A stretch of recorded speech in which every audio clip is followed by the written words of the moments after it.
Welcome to Endless Love Stories, where real emotions meet unforgettable tales.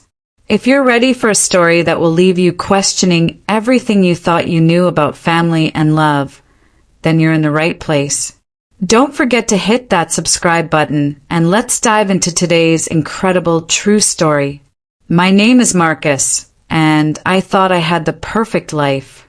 A successful marketing career in downtown Chicago, a beautiful girlfriend named Sarah, whom I'd been dating for 2 years, and a close-knit family that meant everything to me. My younger sister Emma had always been my confidant, my best friend, the one person I trusted with my deepest secrets. We'd grown up supporting each other through our parents' messy divorce, through college struggles, through every heartbreak and triumph. Emma was more than my sister. She was my anchor in this chaotic world. Sarah was everything I'd dreamed of in a partner. She had this infectious laugh that could light up any room, brilliant green eyes that seemed to see straight through to my soul, and an ambition that matched my own. She worked as a graphic designer for a prestigious firm, and we'd met at a coffee shop near my office where she was sketching designs in her notebook. I'd been immediately drawn to her creativity and passion. Our relationship felt effortless, like we'd known each other for lifetimes instead of just 2 years. Emma adored Sarah, or so I thought. They'd become fast friends, spending hours shopping together, having girls' nights out, sharing inside jokes that sometimes made me feel like the odd one out. I was thrilled that the 2 most important women in my life got along so perfectly. Emma would often tell me how lucky I was to have found someone like Sarah, how perfect we were together, how she could see us getting married and having the most beautiful wedding. Everything changed on a rainy Thursday evening in October. I'd planned to surprise Sarah with dinner at her favorite Italian restaurant, but she'd called to say she was feeling sick and needed to stay home. Disappointed but understanding, I decided to stop by Emma's apartment instead. She lived in a trendy loft about 20 minutes from my place, and I thought we could catch up over takeout and maybe watch one of those terrible romantic comedies she loved. I had a spare key to Emma's place, something she'd insisted on after I'd helped her move in last year. She was always paranoid about locking herself out, and I was the responsible older brother who could always bail her out of trouble. I let myself in quietly, thinking I might surprise her the same way I'd planned to surprise Sarah. The apartment was dimly lit, and I could hear Emma's voice coming from her bedroom. She was on the phone, and something about her tone made me pause. There was a coldness there, a calculating edge that I'd never heard before. I should have announced myself, should have called out her name, but something instinctive made me stop and listen. "Trust me, this is working perfectly," Emma was saying, her voice barely above a whisper, but crystal clear in the quiet apartment. "Marcus is completely clueless. He thinks Sarah and I are best friends, but she's been feeding me information about him for months now." My blood ran cold. I pressed myself against the wall, my heart hammering so loudly I was afraid she might hear it. "The plan is simple," Emma continued, and I could hear her pacing around her room.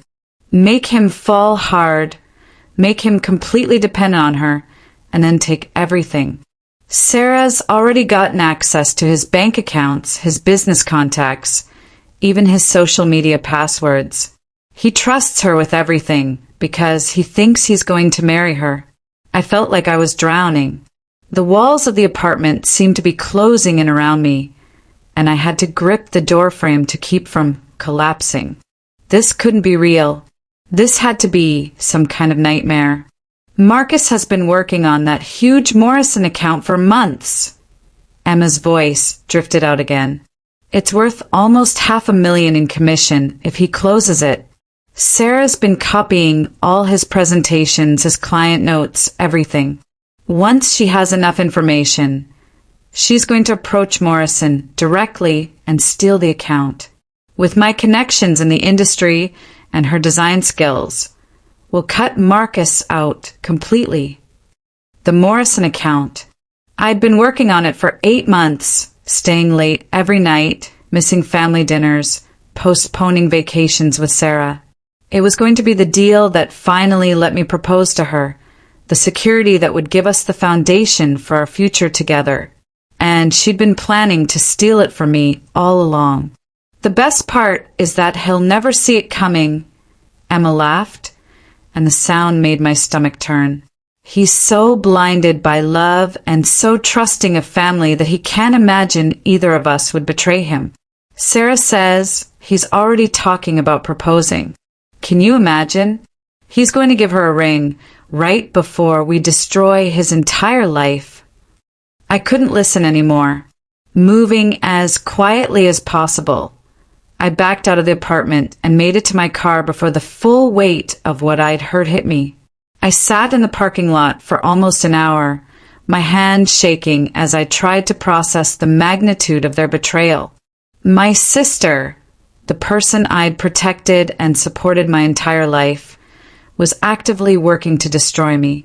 And Sarah, the woman I loved more than I'd ever loved anyone, was nothing more than a con artist.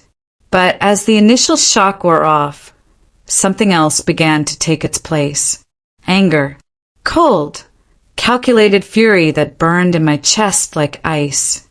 They thought I was weak, thought I was stupid, thought I would never figure out their game. They were about to learn just how wrong they were. I drove home and spent the entire night planning.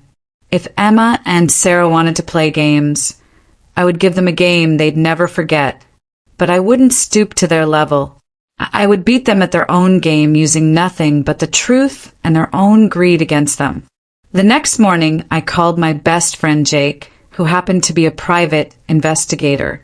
Without going into too much detail, I asked him to look into Sarah's background and to discreetly monitor both her and Emma's activities. What he found over the next 2 weeks was even worse than I'd imagined. Sarah wasn't just a con artist, she was a professional one. She'd done this before, at least 3 times that Jake could verify. She would target successful men, usually through referrals from accomplices like Emma, gain their trust and access to their resources, then disappear with whatever she could steal. Her real name wasn't even Sarah, it was Michelle Valdez, and she had warrants out in 2 other states for fraud and identity theft. Emma had been recruited about 6 months ago when she'd complained to some mutual friends about being in debt from her shopping addiction. Sarah had approached her with the scheme, promising her a cut of whatever they could steal from me. My own sister had sold me out for money. Armed with this information, I began to lay my trap. I continued acting like the loving boyfriend and devoted brother, but now I was feeding them false information. I created fake documents about the Morrison account, making it seem even more valuable than it actually was. I talked excitedly about a fictional offshore account where I was hiding money from taxes. I even mentioned a made-up family inheritance that was supposedly coming my way. Sarah and Emma took the bait completely. I could see them getting more and more excited. Thinking they were about to score the jackpot of cons, Sarah became even more affectionate, talking constantly about our future together. Emma started dropping hints about expensive things she wanted to buy, assuming she'd soon have the money to afford them. 3 weeks after I'd overheard Emma's phone call, I decided it was time to spring my trap. I invited both Sarah and Emma to dinner at the most expensive restaurant in the city, telling them I had important news to share. They both arrived dressed to kill, probably thinking I was about to propose to Sarah and make their con even easier to pull off.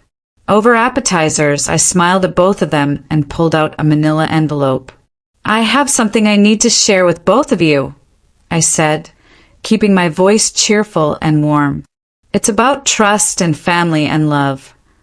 Sarah reached across the table and squeezed my hand. "Whatever it is, baby, we're here for you." Emma nodded enthusiastically. Always, big brother. You know we love you.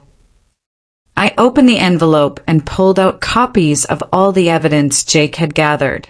Photos of Sarah meeting with other men, copies of her real identification, records of her previous cons, and most damning of all, recordings of phone conversations between her and Emma planning my destruction. I know who you really are, Michelle, I said quietly, watching Sarah's face go completely white. I know about Denver, about Atlanta, about the other men whose lives you've destroyed. And Emma, I turned to my sister, whose mouth was hanging open in shock. I know about the phone calls, the planning sessions, the way you've been feeding her information about me for months. The silence at our table was deafening. Around us, other diners continued their conversations, completely unaware that they were witnessing the end of a family and the exposure of a criminal conspiracy. Sarah recovered first, immediately switching to her backup plan. Marcus, baby, I don't know what you think you heard, but there's been some kind of misunderstanding. I love you. I would never hurt you. But I wasn't the naive, trusting man I'd been a month ago. Save it, Michelle. I've already turned copies of all this evidence over to the police.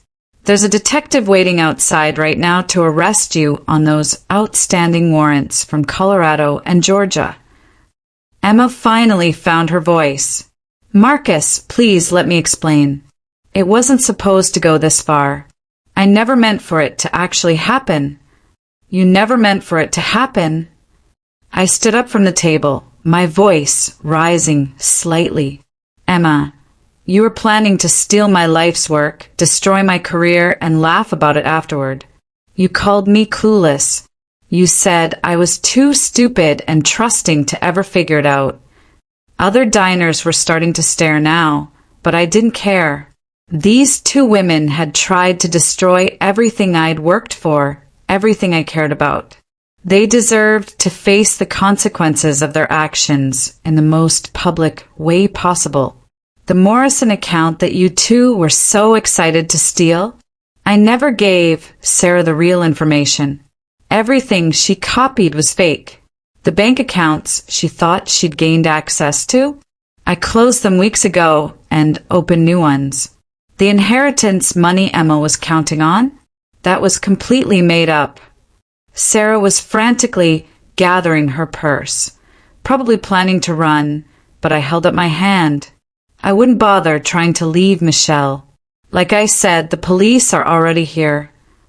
As if on cue, two plainclothes detectives entered the restaurant and approached our table. Sarah's face crumpled as they read her rights and placed her under arrest. The other diners watched in fascination as the woman who'd been playing the role of my loving girlfriend was led away in handcuffs. Emma was sobbing now, reaching for my hand across the table. Marcus, please. I'm your sister. We can work this out. Family sticks together, right? I looked at her for a long moment. This woman, who shared my blood but had been willing to destroy my life for money. Family does stick together, Emma. But you stopped being my family the moment you decided to betray me. You made your choice, and now you have to live with the consequences. I left her sitting there alone at the table, crying into her expensive dinner that she'd probably been planning to pay for with money stolen from me. The next few months were difficult, but liberating. Sarah was extradited to Colorado to face charges there, and Emma was charged as an accessory to fraud. The evidence was overwhelming, and both of them ended up with prison sentences. Sarah got 5 years. Emma got 2 with probation. The Morrison account? I closed it legitimately 3 months later, earning the commission that had originally made me a target. I used part of the money to start my own marketing firm, and part of it to take a long vacation to Europe, where I had time to heal and think about what I really wanted from life. I learned that betrayal, especially from those closest to you, leaves scars that never fully fade. But I also learned that I was stronger than I'd ever imagined. I'd faced the worst kind of betrayal and come out not just surviving, but thriving. Emma tried to contact me several times from prison, letters full of apologies and promises to make things right. I never responded. Some bridges, once burned, can never be rebuilt. Some trust, once broken, can never be repaired. 6 months after the arrest, I met Jessica at a bookstore downtown. She was genuine, honest, and patient enough to help me learn to trust again.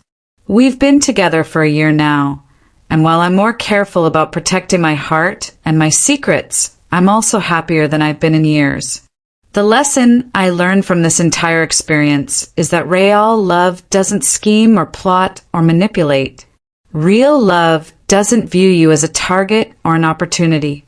Real love supports you, protects you, and wants the best for you even when there's nothing in it for them. Emma and Sarah thought they were so clever, so sophisticated in their manipulation. But in the end, their greed and their arrogance were their downfall. They underestimated me, underestimated the power of truth, and underestimated the consequences of betrayal. Sometimes the people closest to you are the ones most capable of destroying you, but they're also the ones who teach you the most about your own strength and resilience. Thank you for listening to this incredible true story here on Endless Love Stories. If this story moved you, please hit that like button. Share it with someone who needs to hear it. And don't forget to subscribe for more amazing real-life stories about love, betrayal, and redemption. Your support means everything to us, and we'll see you in the next story.